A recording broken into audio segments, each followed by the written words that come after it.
good morning, everybody, and welcome to this introductory workshop on the Zen Peacemaker's Three Tenets. Because this is an introductory workshop, I'm going to assume that some of you, maybe not all of you, are not familiar with the Zen Peacemakers, and part of the reason you're here this morning is to learn more about us. And there may be other folks here this morning who, have a more kind of extensive history and practice of Zen. So it's some of the things I may be talking about may be a review of things that, you've been exposed to or learned before. So my teacher, Roshi Bernie Glassman, started the Zen Peacemakers back in 1994. And when he moved from ZCLA, Zen Center of Los Angeles, to Yonkers, New York, and started a Zen Center there. And Bernie developed what are known as these three tenets of the Zen Peacemakers. And the three tenets are not knowing, bearing witness, and taking action, or sometimes known as loving action. So this morning, what I'm going to do is basically kind of walk you through those three tenets. And I'm going to do that by sharing some stories, some Zen stories, maybe some personal anecdotes. And then towards the end of the workshop, I'm going to share with you a Zen story from ancient China. And we're going to have an opportunity to apply what we've learned in terms of identifying the three tenets as they're operating in an actual interaction between two monks. So before we kind of dive into the three tenets, I just want to kind of review a couple of basic Buddhist principles that are important to keep in mind as we're going through this conversation. The first one has to do with the oneness and interconnectedness of all of life. Okay. So this perspective basically informs us that we live in a relational universe. There's a term called codependent arising or dependent arising. And the idea behind that is a Buddhist explanation of causality, and it's nonlinear.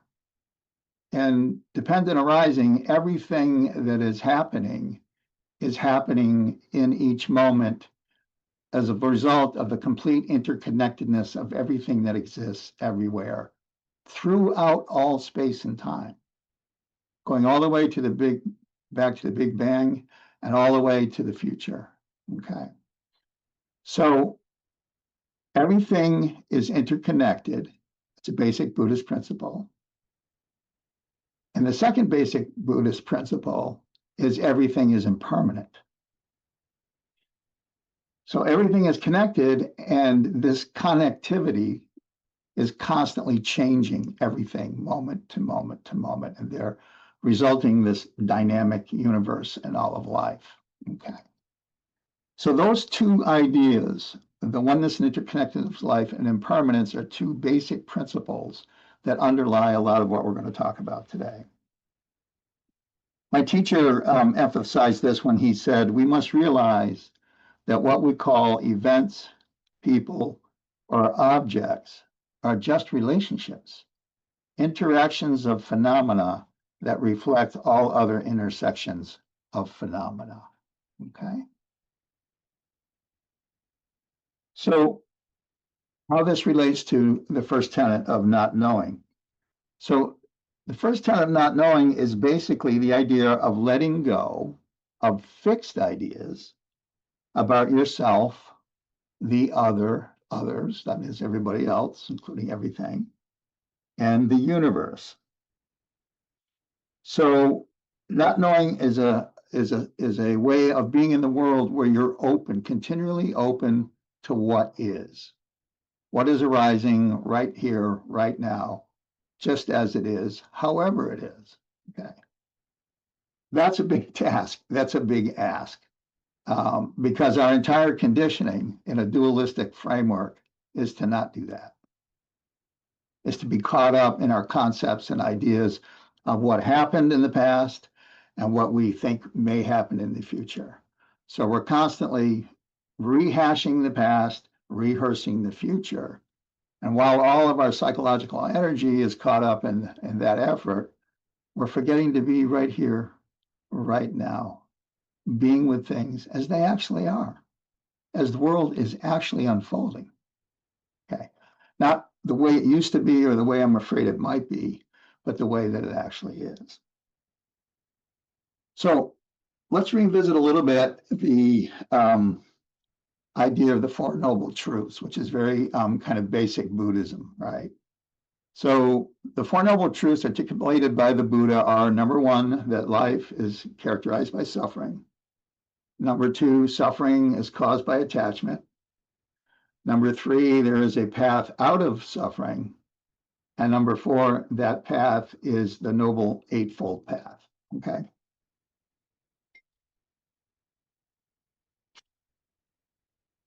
I want to focus on the second noble truth, that suffering is caused by attachment.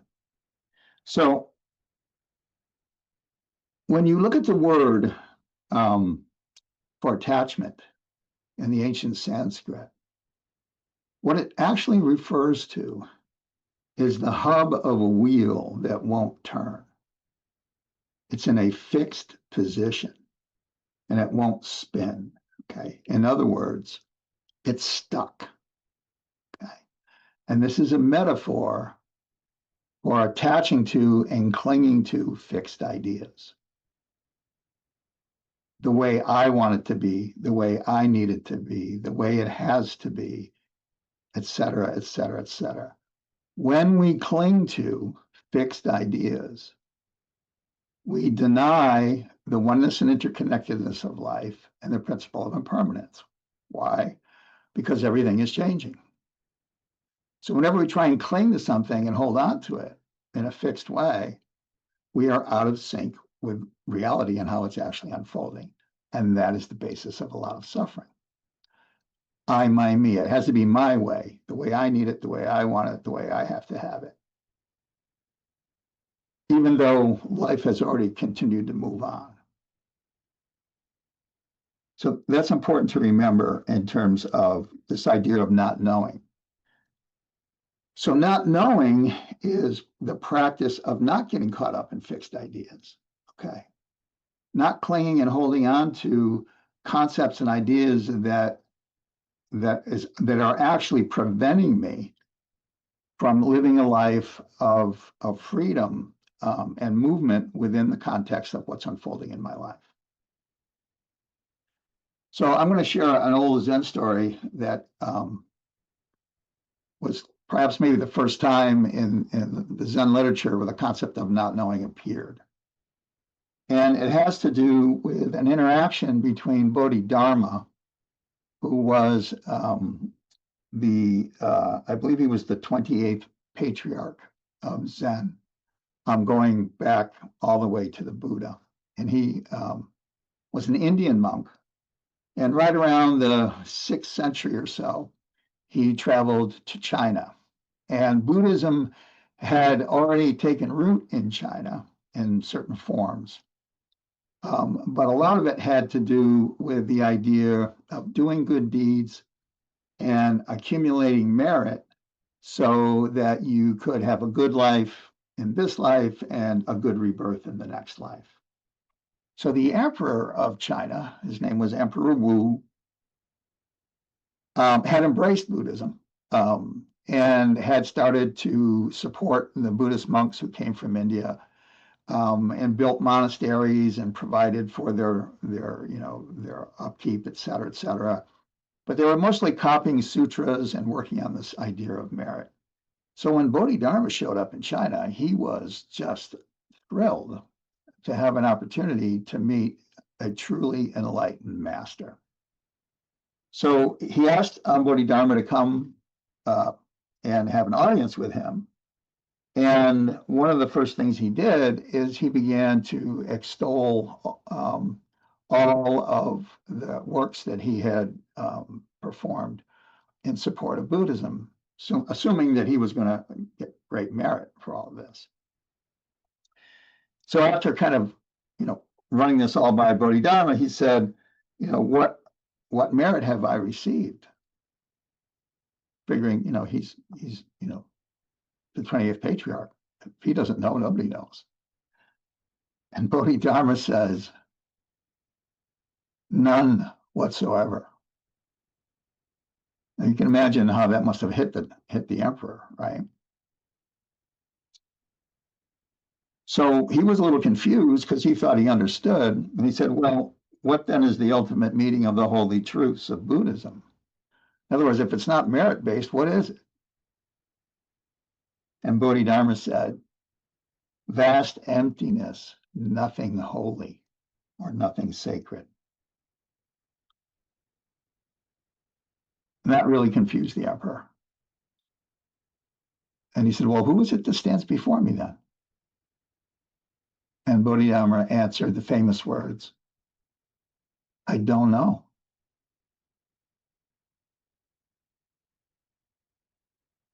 And that ended the conversation. The emperor didn't know what to make of it. Bodhidharma left, crossed the Yellow River, sat in a cave facing the wall for 9 years.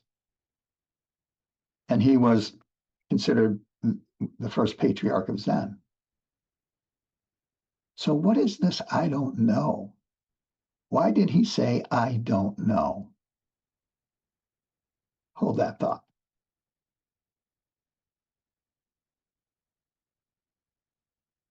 The famous Master Nansen said, the way is neither knowing or not knowing. Knowing is illusion.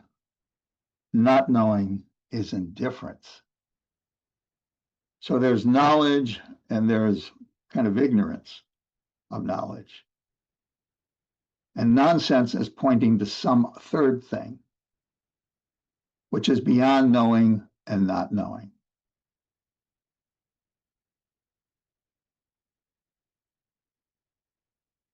True not knowing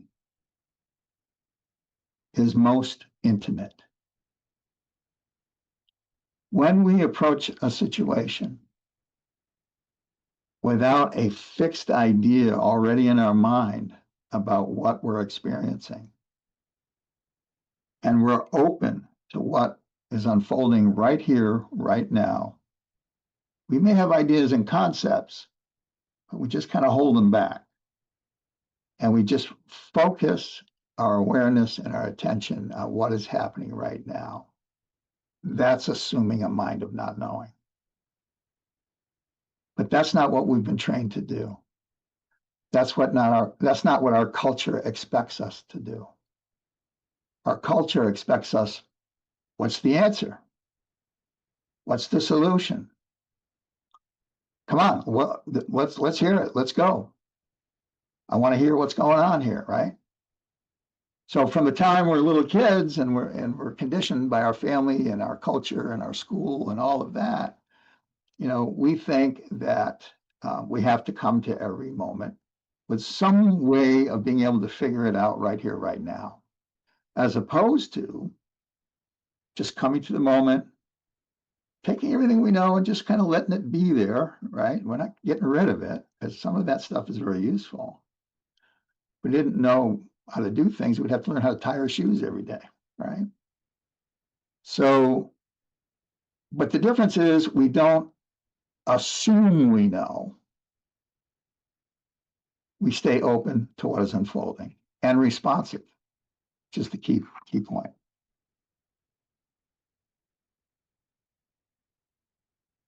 So Master Jizo asked Hogan, where did you come from? I pilgrimage aimlessly, replied Hogan. Oh, okay. Well, what is the matter of your pilgrimage? Why are you wandering around? Asked Jizo. I don't know, said Hogan. Not knowing is most intimate, said Master Jizo. At that moment, Hogan experienced great enlightenment. So, what Master Jizo is kind of pointing to here is that when we're not bringing fixed ideas, as the first impulse to what we're interacting with, and we slow down and we take a moment to just really be present with what's happening, that's a form of intimacy. It's a form of intimacy. Why is it a form of intimacy? Because intimacy is about joining with the other, right? Like deeply joining with the other, right? And to really deeply join with another person requires that we drop a lot of our ideas and opinions to really be present for them. In your personal life, I'm sure, we all have experienced different levels of intimacy. There's obvious sexual intimacy, there's emotional intimacy, there's intellectual intimacy. There's a lot of different ways that we can be intimate. But in Zen, one of the most fundamental ways of being intimate is to not come to every situation with a mind of knowing, to come with a mind of not knowing, and let whatever is going to arise in that moment arise. Which now moves us on to the second tenet, which is bearing witness.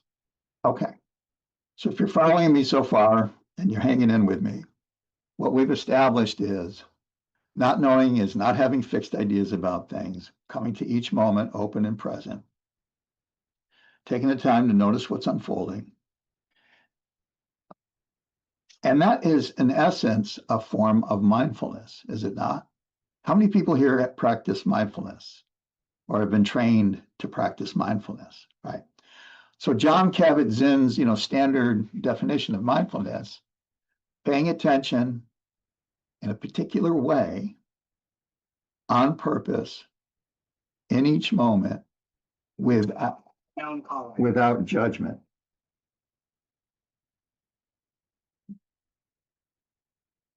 Sorry. Paying attention in a particular way in each moment on purpose without judgment. Okay. And that's essentially a pretty good description of the notion of bearing witness. Again, coming into the situation, holding all of our fixed ideas, okay, and just seeing what's happening. The key phrase here is without judgment, because judgment depends on a fixed idea of something, some standard that's either being met or not being met. Quite frankly, a lot of the standards that we live by are, when you really look at them, fundamentally arbitrary. They're made up. We create them. They're not the natural conditions of the world. There's stuff that we create to navigate our lives. Okay. So how many people here practice Zazen? Sitting meditation. All right. So you know what the technique involves. All right. So when we're sitting in Zazen, whether you're counting your breaths or you're just breathing or you're doing shikantaza, right? You're present with what is just as it is. And invariably, I've been doing this almost 50 years. I've never had a single Zazen session where my mind didn't wander into something else. Okay. And when it does, the practice is to just wake up to that. Oh, and then bring your awareness back to your breath or just this, whatever the practice is. There's a famous Japanese master named Uchiyama Roshi, who wrote an interesting book called Opening the Hand of Thought. And what he talked about in that book was how to practice not knowing and bearing witness in a way. So how does it work? It's very simple. It has a lot to do with, the instructions you received when you learned how to do Zazen, which is, your focus, it's concentration meditation. So you focus on your breath, right? Or whatever it is. And all of a sudden a thought appears. Okay. And you notice that and you just come back. That's the practice of bearing witness and not knowing. You just come back over and over and over. A lot of people, when they learn meditation these days, they think it's so that they're going to feel good, that they're going to, attain some level of bliss, and, all their problems are going to, once they're enlightened, they'll understand everything and there won't be any more pain or suffering. Well, spoiler alert, it's not the way it actually happens. Okay. The truth is, when you really start to notice what's going on around you and within you, it can be pretty troublesome at first to see yourself as you really are before all your stories that we create to present ourselves in the best possible way, of course, right? So the sixth patriarch, who was considered the first Chinese Zen master, defined the practice of bearing witness as doing something where there is no separation between the subject and the object. Okay. It's a little hard to get our heads around. What do they mean by that? No separation, right? So when you're doing what you're doing as you're doing it, okay, completely and wholeheartedly, then that's what they mean by no separation. So when you're driving, you're just driving. You're not driving and doing your tax return in your head. When you're eating, you're just eating, not planning, your golf outing or whatever. You're just doing what you're doing while you're doing it. Very simple practice. Hard to do, though, if you've ever tried it. Bernie said, anything we do without separation or denial, driving a car, cooking breakfast, taking out the garbage, is practice or bearing witness. So the practice of bearing witness would include things like Zazen, of course, but also this practice of not knowing day in and day out with the people you interact with and the situations you interact with. The Koreans, they talk about what is your condition, what is your situation, what is your function, moment to moment to moment. Bernie said, when we bear witness, we become the situation. Homelessness, poverty, illness, violence, death. The right action arises of itself. We don't have to worry about what to do. We don't have to figure out the solutions ahead of time. Compassionate action is the functioning of bearing witness. Once we listen with our entire body and mind, loving action arises. So I retired a year ago last July, and the last 12 years of my career, I worked for the Veterans Health Administration, and I coordinated all the veterans homeless services for the state of Vermont, and half of the counties in the state of New Hampshire, like 12 social workers underneath me, and we ran basically the VA's homeless program, which is pretty comprehensive. But the last 5 years, I decided I wanted to end my career doing something a little different with a much more direct contact with veterans. So I became what is known as a Veterans Justice Outreach Specialist, which meant that I only worked with veterans who were charged with felony and misdemeanor crimes. And my job was to wrap support services around them to basically mitigate sentencing once their case got to that point. Most of the veterans that I worked with were in fact guilty of the crimes that they committed. So it wasn't a matter of trying to get them off, but more trying to figure out what's the best deal that we can get with the state attorney or the local DA. So I met a lot of very interesting people. And one of them just so happened was the most well-known and notorious white supremacist in the state of Vermont. And he had done some things publicly that resulted in one of the state representatives to resign from their position because he had kept showing up wherever she was and calling her racist names and just harassing her unmercifully. And eventually was charged with stalking and other fines. And then when Vermont passed its first major gun law, restricting the amount of the size of ammunition magazines and assault weapons, he went over to New Hampshire and bought one and brought it into Vermont basically to draw attention to himself. So he was a and Vermont, I don't know if you know Vermont, anybody here from Vermont, raise your hand. Okay, well, Vermont is a very, very laid back, very liberal, a lot of hippie farmers, which we love. Bernie Sanders, I think you get the vibe, right?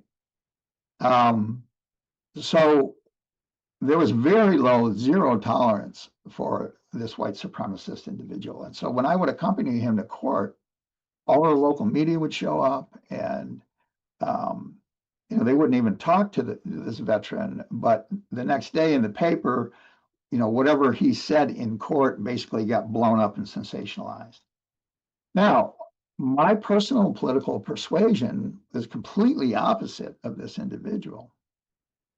So in order to serve him, I had to let go of my fixed ideas about who he was, how he was, what kind of person he was, etc., and just work with him like I would work with any other veteran. And we had a 2-year relationship, and eventually I was able to work with the state attorney's office and his public defender to keep him out of jail, although he was tied up, wrapped up pretty tight in parole and probation services. But just another example, like if the actualization of realization is love and compassionate action, okay, that's not just for the people we agree with or the people who agree with us. It's for everyone. So learning to keep a mind of not knowing and bearing witness to what's happening right here and right now allows for the possibility that everybody is accepted. Everybody's included,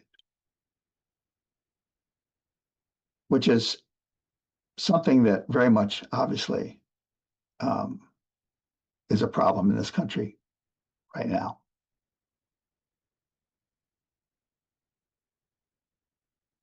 I'll give you, so when we're bearing witness, again, it's like, working with the situation, keeping an open mind, not getting rid of our judgments, but just kind of, putting them on hold a little bit till we figure out what's going on and what's needed. Okay. There's a little funny story about this Zen adept. His name was Layman Pang, and he was Chinese and really deeply, deeply realized layperson. And his wife attained realization, his daughter attained realization, his son attained realization. And he lived a very simple life. He walked around and picked up firewood and things, flowers, etc., and brought them into the city and sold them. And one day he was walking near a riverbank with his daughter, Ling Chao, and he slipped and fell and rolled down the bank. And so Ling Chao ran down and threw herself on the ground right next to him. And he turned and he said, "What are you doing?" And she said, "I'm supporting you." She literally became the situation. She literally became the situation.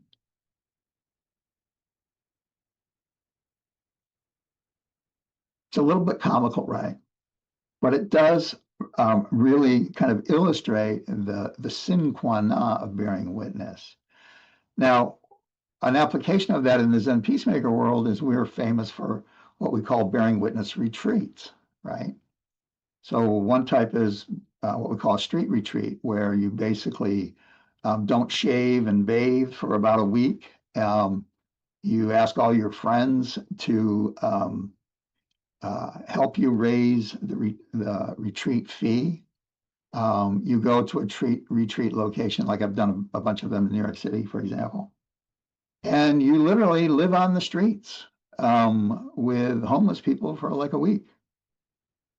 Now, it's not that we're trying to become homeless or we're trying to pretend that we're homeless, but what ends up happening is you bear witness to homelessness in a way that you would never, ever experience without actually going down on the streets and being in that situation yourself. You can bring no money. You can't bring any extra clothing other than what you're wearing. And you have to fend for yourself. You have to find food. You have to find places to sleep. You have to find places to use the bathroom. Um, all these things that we take for granted, all of a sudden you're thrown into the world of homelessness and see it now from a very different perspective. And, people say, well, don't the homeless people get angry at you? And, don't they, I know one group of homeless people in Springfield, Mass called us like homeless tourists. Um, and, but what was beautiful about it is they were touched by the fact that we actually put ourselves in a situation to better understand what their lives were like. That meant a lot to them, that no one had ever really done that, cared enough to actually go live on the streets for a little while, leave their cushy, comfortable homes, et cetera, and sleep in the alleyways and beg for money to buy food and go into libraries and places to use the bathroom, et cetera, et cetera. And I'll tell you, I've done a bunch of these street retreats, and the one thing that I learned more than anything else is the people that were the most kind, the most supportive, and the most humane towards us were the homeless people. I can remember standing on the corner of the Mutual of Omaha in Springfield, Massachusetts, which is the big, money-making company in Western Mass. And I was panhandling. And the security guard kept walking out and asked me what I was doing. And I said, well, I think you can see what I'm doing. I'm not bothering you, am I? But they were nervous because I was out there, So I'm standing there, and this little Italian woman, probably 4'11", pushing one of those little wire baskets you see in a grocery store that people have, pulled up in front of me, and I said, "Do you have any spare change?" And she took out her little purse and she opened it up, and she emptied out all the change into my hand, and she said, "God bless you."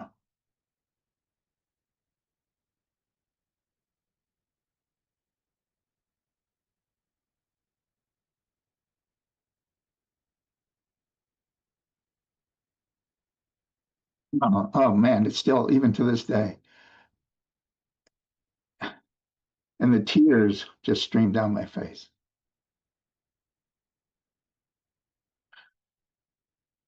So kind, so kind. I was touched. I'm still touched. So going on the street opens us up to experiences like that, where you touch a level of humanity that you may not otherwise experience in this world of knowing all the time. So bearing witness is, let's get down with the situation. Let's see what it is. Let's get involved here. Let's not post a lot of stuff on the internet about how we're in favor of this or that. Go down to a soup kitchen and help out. You know, Become a foster parent. Do something. Take some action, which is the last tenet. The last tenet is loving action, okay, or taking action. So if you're working with the idea of not knowing and you're bearing witness, guess what? As Bernie used to say, Of itself, the fruit is born. Why? Because when we're really bearing witness, practicing not knowing, we end up getting in relationship with people. Like that white supremacist guy I was telling about.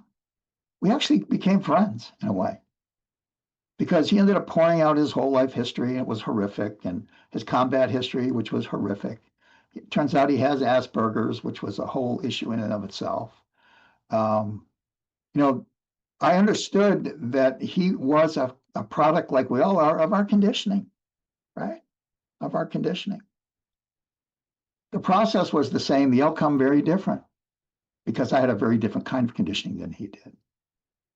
But I was able to get in a relationship with him.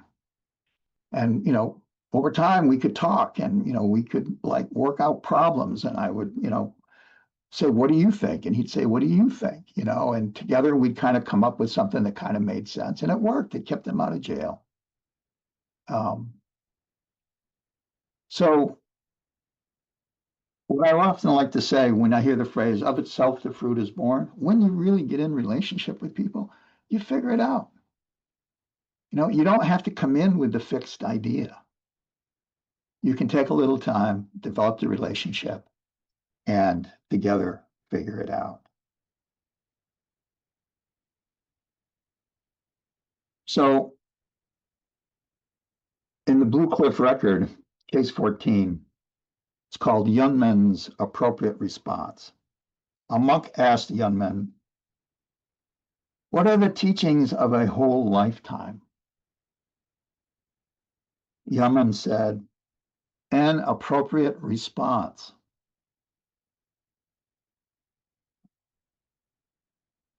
An appropriate response. What the hell does that mean? An appropriate response. What is an appropriate response? Well, usually when you hear that phrase, it's like, what is the correct thing to do, right? What is the right thing to do? What is the best thing to do? Okay. That's not what Yunman's pointing to here. The truth is, right, it seems, maybe you won't agree with this, that's okay, that whatever I'm doing, I'm always there doing it, right? Like I'm talking to you right now, I'm not in Schenectady, New York fishing, right? Whatever I'm doing, I'm always right there doing it. So there is a difference about the truth of our experience versus the truth of our ideas and concepts. I'm 75 years old. That's the truth. I don't necessarily like or don't like it, but that is the truth. That is the truth. Okay. Whatever I'm doing in each moment is a function of all the conditioning that has occurred since I took my first breath, how that has shaped and created this person that I am, and how that then interacts with the moment to moment experience of the world.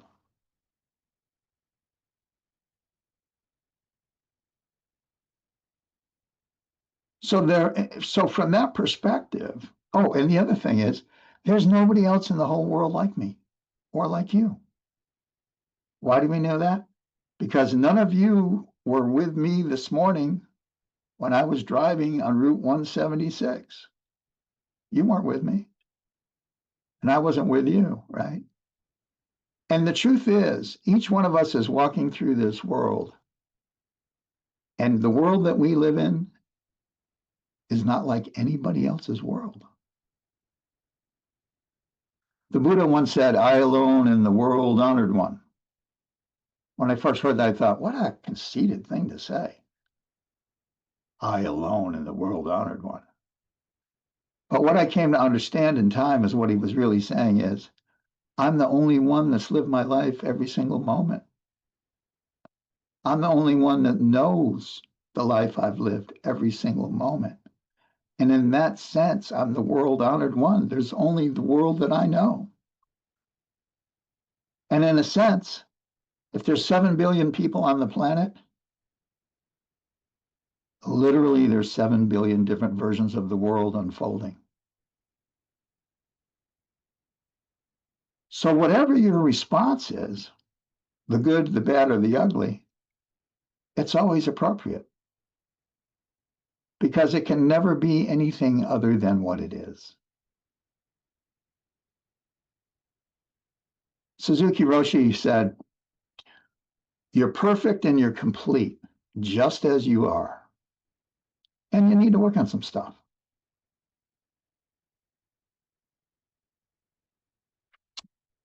Let's go to the case example, and then we'll open it up for some Q&A. How's that sound?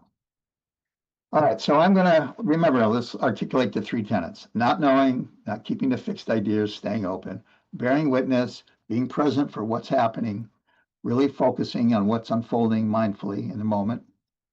And then by bearing witness and keeping an open mind, a solution will arise. Of itself, the fruit is born. Okay. So how would we apply these three tenets in actual life situations? So I'm going to share with you a little story.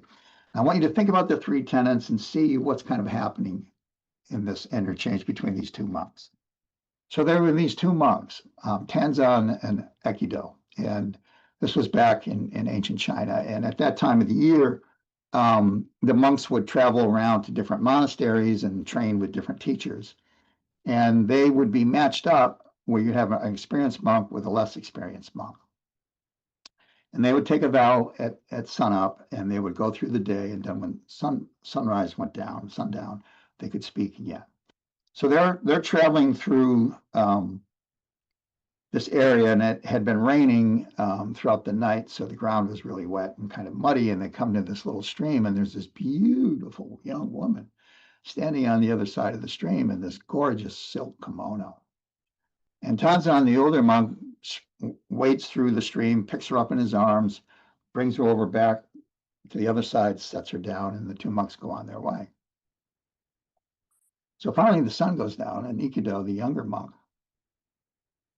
turns to Tanzan and says, "Why did you pick that woman up? We've taken vows. We're not supposed to even look at women, never mind put our hands on them. You're supposed to be showing me what my responsibilities are as a monk. Why did you pick her up?" And Tanzan replied, "I set her down hours ago. Why are you still carrying her?"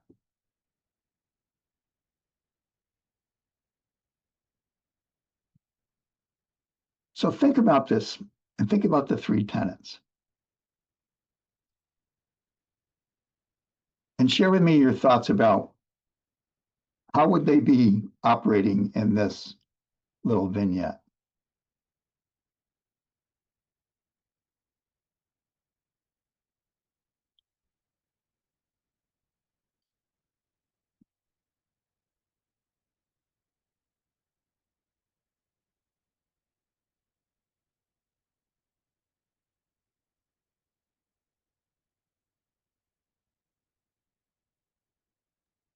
Feel free to unmute and share if you'd like.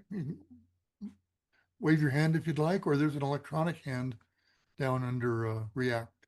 So I guess it was an appropriate response, right? Very good, Andrew. And the action was just born out of the spontaneity of the need, and not some preconceived idea of right or wrong, but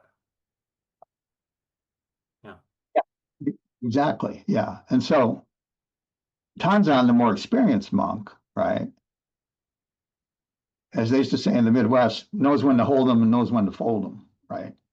You know, when it comes to applying the Vinaya, which is the vows that the monks take. Because, you know, interestingly enough, the reason that, that the vows exist is to make the invisible visible, right? To give some structure and process for them to manifest the actualization of realization. which is love and compassionate action, right? But if you're in a situation and you can't see what's unfolding right in that moment, which would be not knowing and bearing witness, then you get stuck in your rules, which is what happened to Ekido, right? And think about it, that whole day while they were traveling around, imagine what was going on in Ekido's mind, right? He was probably playing this over and over again and feeling resentment and betrayed. And why am I stuck with this guy? He doesn't even know what he's doing. And, yada, yada, yada. So much so that the first thing he says, when he's able to speak is, hey, what are you doing?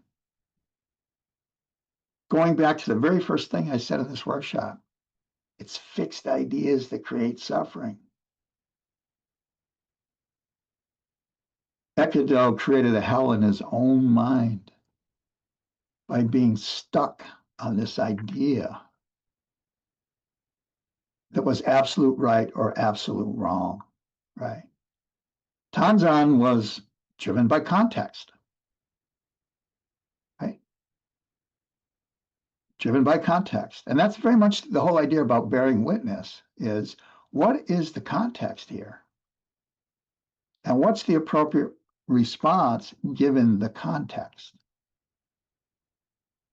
Not some rules that we try to, force on to every situation. You can, by the way, I was trained as a behavioral psychologist, and there's an idea in behavioral psychology called rule-governed behavior. And rule-governed behavior is very important because without it, we would have to learn everything every day over again, okay? But the problem with rule-governed behavior is you can never create a rule that anticipates and will address all future contingencies. The rule is designed to try and affect and control. So you're never going to have a perfect one-to-one correspondence between the rule and the actual life situation you're trying to apply the rule to, right? And so in Buddhism, when we talk about the precepts, they're not absolute in other kind of religious context, like original sin, and it has to be this way. And, if you do this, you're going to hell or whatever. And I'm not disparaging any other religions, but there are just different views, right? In Buddhism, it's all about context. What is an appropriate response? Other comments Yeah, or I've got reflection? my hand up, so I'll jump in. Please, Deb. Yeah, this has been, I'm one of those folks that's frequently on these courses, and I've really appreciated this one. Your teaching has just been very clear, so thank you. Um, so, uh, one thing that troubled me about the story that you told um, was that the senior monk Tanzen, um, it felt like he assumed that this woman needed help. Maybe she was happy on the other side of the stream and didn't need his help. He didn't ask her if she needed to come to the other side of the stream. So I was a little troubled, um, the way the story is told, that he just kind of assumed um, and rescued her, quote unquote, out of his idea. So that struck me.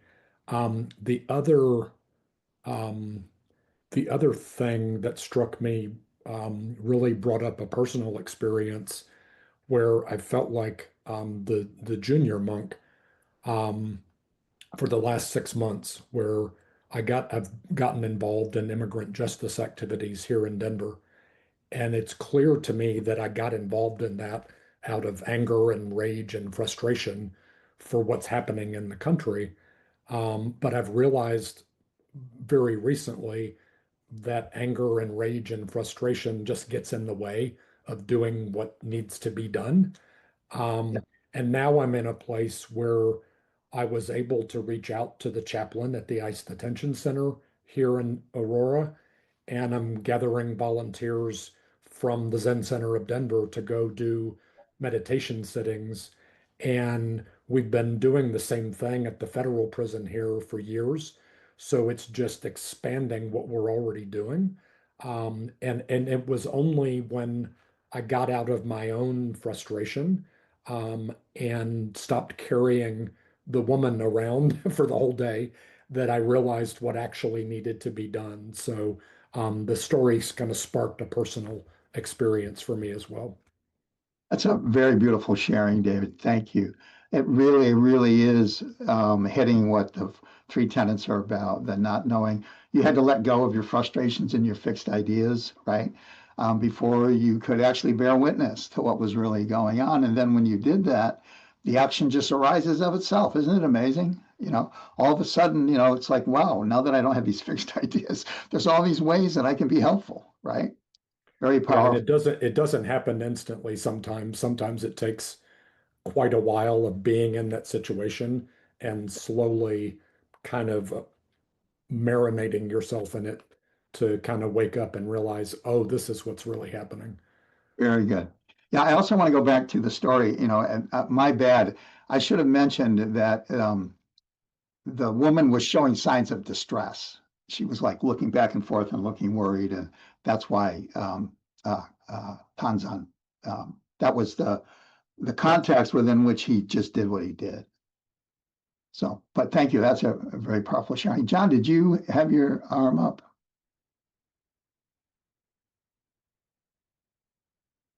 I I don't know. did. Yes, Oh, I'm there. trying to get my unmuted here. Yeah. And my camera as well. 1 second. Thank you very much. This is a great discussion and really enjoying the looking at the three tendons. My question was related to if you the kind of the way they work together in in a situation where you're bearing witness, but you see an action that needs to be done. How does leadership play a role there? How do you actually manage? Do you let other people lead? Do you let the things evolve to where the point then the action becomes evident, and then if nobody takes the lead, you take the lead, or how does one work there? Because sometimes if we take action too quickly, we could take away the space that maybe somebody else might be more appropriate to take the action. So how do you deal with that leadership question within that that dynamic? No, excellent question, John. So this goes back to bearing witness. Okay. Mhm. Because what I'm hearing you say is you're looking at the situation and trying to figure out, should I lead? Should someone else lead? Et cetera, et cetera. Um, Bearing witness is really about making your best effort in the moment without worrying about whether it's going to work or not work. Okay. Um, but it's important that you take action because otherwise it just becomes, this analysis and, the bystander and someone else will have to take care of this, et cetera, et cetera. So there is no quick pat answer. You just have to bear witness and see what arises in the context of the situation. And and that's a hard thing to trust, by the way. I worked in human services for almost 50 years and worked with a lot of different, very difficult populations in very extreme, untenable situations. I was a suicide prevention coordinator for the VA for 4 years. I only worked with veterans that were suicidal, talking to them every day, 40 hours a week for 4 years. Sometimes the hotline, they said, you need to take this call, and there'd be someone on the other line with a gun in their mouth, with their finger on the trigger, threatening to blow their brains out. Um, and in those kinds of instances, there is no pat answer. You know, you just have to be completely present in those moments and make the best effort you can. And thank God I never had someone kill themselves like that. Um, but if you are in a situation, John, where you feel something needs to happen and it's not happening, I think the question of your leadership becomes obvious in a way.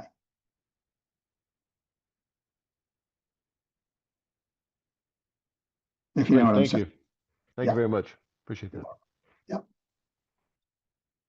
Yep. Mary. Deep bows to you, sir, for presenting this.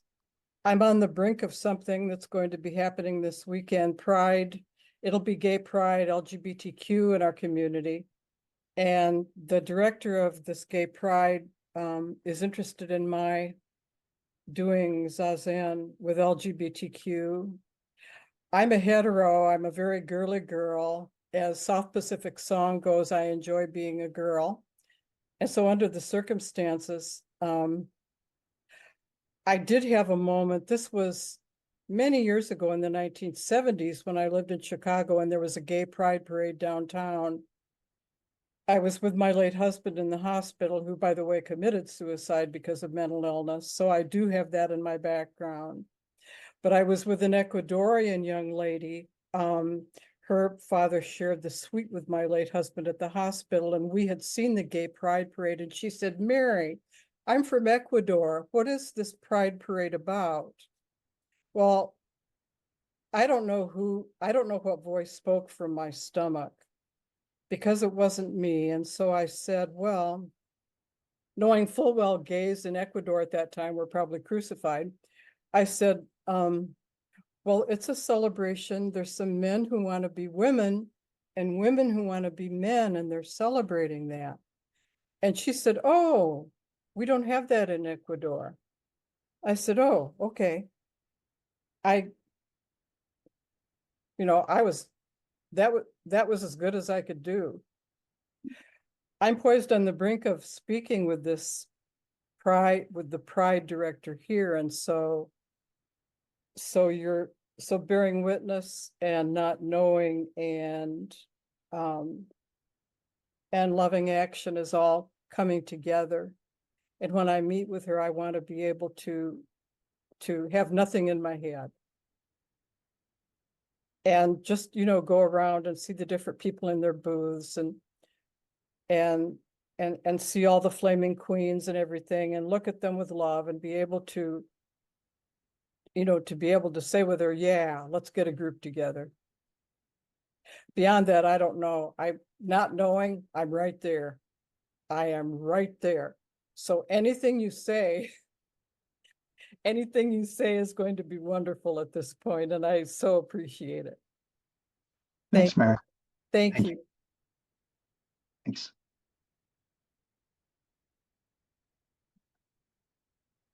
And if they want a Sangha, if they like it, then I want to be able to have plenty of Roshis with the Zen peacemakers and be able to have them absolutely give me all the help I need. The beauty, Mary, of what you're saying, and this is the beauty of bearing witness, is when we drop all the concepts and ideas and opinions and we just hang with people, you actually can really enjoy each other's company, you know what I mean, and get to know each other and relate on a different level of just, being folks, you know. It's all this other stuff that kind of gets us, I can't talk to you, I can't, interact with you. That's the world of knowing, churning and burning, churning and burning. Well, it looks, Jeff, like we're getting pretty close here. Yep, I think we're there. Daikon, thank you so much. This was wonderful, really accessible, like someone said, and thank you all 25 of you, for being with us. And just as a program reminder, we'll do this again in a month, Monday, August 11th, and our friend Roshi Eve Marco will talk about peacemaking. So I highly encourage you to come see us again for an hour on August 11th at the same time. So meanwhile, everybody take care of yourselves.